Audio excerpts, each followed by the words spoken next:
And I have just as much respect for you as I do for the last white men who put on masks to terrorize communities of color. House Democrats today went off on DHS officials during a congressional hearing, calling them Klansmen, Nazis, and fascists to their faces, and even had them admit on live TV that they have the same policy as Nazi Germany and the Soviet Union. Representatives Dan Goldman and Delia Ramirez delivered some amazing speeches on the floor today that you do not want to miss, so be sure to stick around to see it all play out. We have so much to get into, so we're just going to jump right in.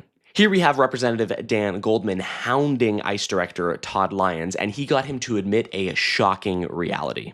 Check it out. You are aware, of course, and there's numerous well-documented instances of people, American citizens, being asked to show and prove their citizenship.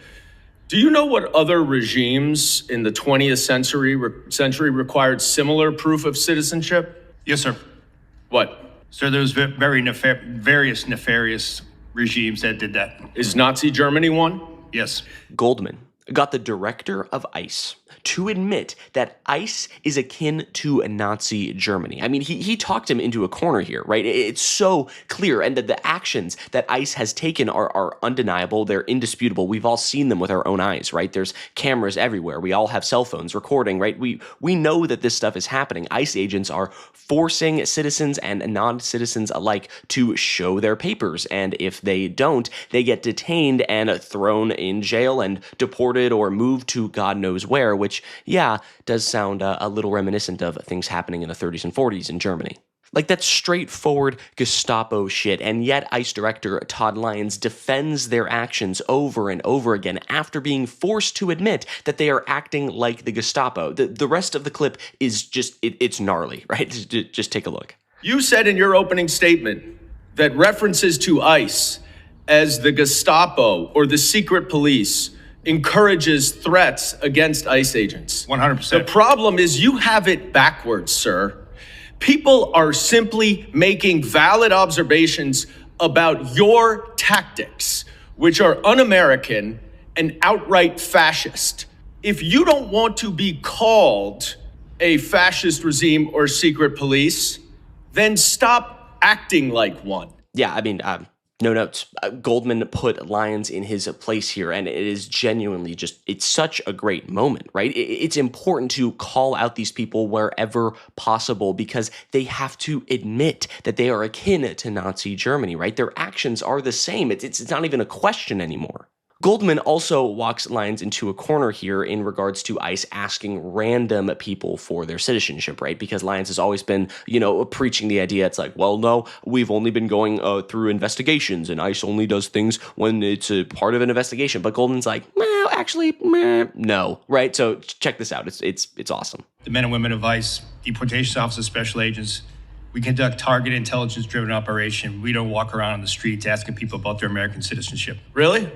So all of those individual American citizens who have been randomly asked are lying. Is that what you're saying? Sir, if the men and women of ICE are conducting an investigation, whether it be for Title 8 immigration enforcement or Title 18 criminal enforcement, they'll ask someone their nationality. Right, but that's not targeted because they're asking all sorts of American citizens, including off-duty law enforcement. Yeah, kind of got him there. Again, we've all seen the videos. We've all seen the stories. We've all seen the clips, right? ICE is totally just randomly pulling up on people. We've all seen officers ask for someone's ID based on their skin color or their accent or their clothes, anything, right? It's complete and utter racial profiling and asking people to see their papers based off, a trait about them, which seems, seems a little racist. Seems a little bigoted. Seems a little, like 1930s and 1940s in Germany. Like, it's despicable. And it's great to see it being called out here because the vast majority of Americans are on our side on this. Online echo chambers and Twitter rage bait, and it's just online platforms in general, they may make you believe that the right is much more popular than it actually is, but they're really not. Right? Their policy and their actions and that of ICE and the administration and tariffs and policy and trade and all these things, it's deeply unpopular, right? People are not jiving with the whole Donald Trump presidency thing right now, and anyone under his, umbrella are being targeted and being looked at and being questioned because they're in the wrong, right? They're doing things that are highly unpopular, and more people are waking up to that every single day. Goldman is not the only one going after officials here. Here we have Congressman Delia Ramirez just torching some DHS officials at the same hearing in a phenomenal way. Take a look. Mr. Lyons, I want to start with you. And I want to talk about ICE. Because under your leadership, ICE has shot and killed Silverio Villegas Gonzalez and Renee Good, violated nearly 100 court orders in January alone. You've used banned chokeholds in more than 40 cases, engaged in warrantless arrests despite a consent decree, and you used children as bait to put 3,800 children in detention. You created traps for people at immigration court who were following the law and doing it the legal way. And you broke the law by entering into people's homes without a judicial warrant in violation of the Fourth Amendment. Yeah, when it's all laid out like that, it's pretty clear that ICE is just maybe not the best thing for America right now. I know, I said it. Just a full violent force, hell-bent on making people's lives worse, full of meathead thugs with no backbone or morals or care for their fellow Americans, just being Trump's own personal Gestapo militia, just maybe isn't the best idea. I don't know. Ramirez continues now, turning her ire towards Rodney Scott, who is the Commissioner for Customs and U.S. Border Protection, and just like Todd Lyons, she is not pulling any punches here. Now, let's talk about you, Mr. Scott, and CBP next. Under your leadership, CBP has attempted to execute Marimar Martinez, shooting her 5 times and not releasing the footage that you should release so that we can see the evidence. Murdered Alex Preddy, used chemical agents dozens of times in Chicago after a judge ordered you to stop, conducted warrantless surveillance and racial profiling, and acted with total disrespect and disregard for the law while engaging in roving patrols, plate switching, dangerous traffic maneuvers, and observer intimidation. Just hearing stuff like that, it makes me think like these organizations have to be altered or just outright abolished, right? The actions, the power dynamic, the unquestioned, unaccountable behavior. It's despicable. It has to change. Calls for ICE to be defunded or straight up abolished have become more and more popular. Let me remind you that ICE was only created in 2002 as part of the Homeland Security Act. So ICE is not in the Constitution.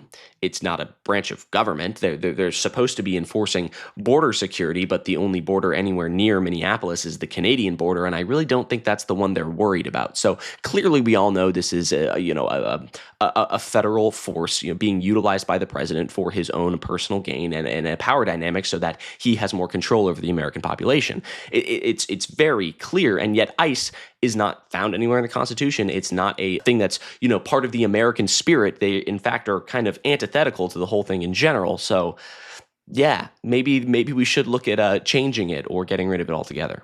Ramirez finishes off her remarks by attacking the DHS officials and making some shocking yet pretty on-the-nose comparisons. Take a look. You would both have us talk about respect for your mission and your agents. But your agencies are unaccountable, paramilitary forces, and I have just as much respect for you as I do for the last white men who put on masks to terrorize communities of color. I have no respect for the inheritors of the Klan Hood and the Slave Patrol. Those activities were immoral then and criminal, and so are yours. The inheritors of the Klan Hood and Slave Patrol. Yeah. Democrats are finally really calling out these people and their actions for what they are and what they appear to be, right? I mean, it's clear that these ICE agents are acting without impunity and racially profiling people. And so hearing a congresswoman say that, just come out and be very blunt, very forceful, is pretty refreshing to see. And as Goldman said, if they want to stop being called monsters and Nazis and fascists, they need to stop acting like monsters and Nazis and fascists. It's just truly brilliant stuff across the board and an amazing takedown for these awful people. But I think that's going to do it for me. Thank you so much for sticking around until the end. I really appreciate it. If you liked what you saw in this video, be sure to leave a like down below, comment your thoughts. I want to hear all about them, and be sure to subscribe to the channel. It's a great and easy way to show your support, and it would really mean a lot to us here at More America. All right, I think that's going to do it for me. I'm Iago Lashua. Goodbye. Have a good day.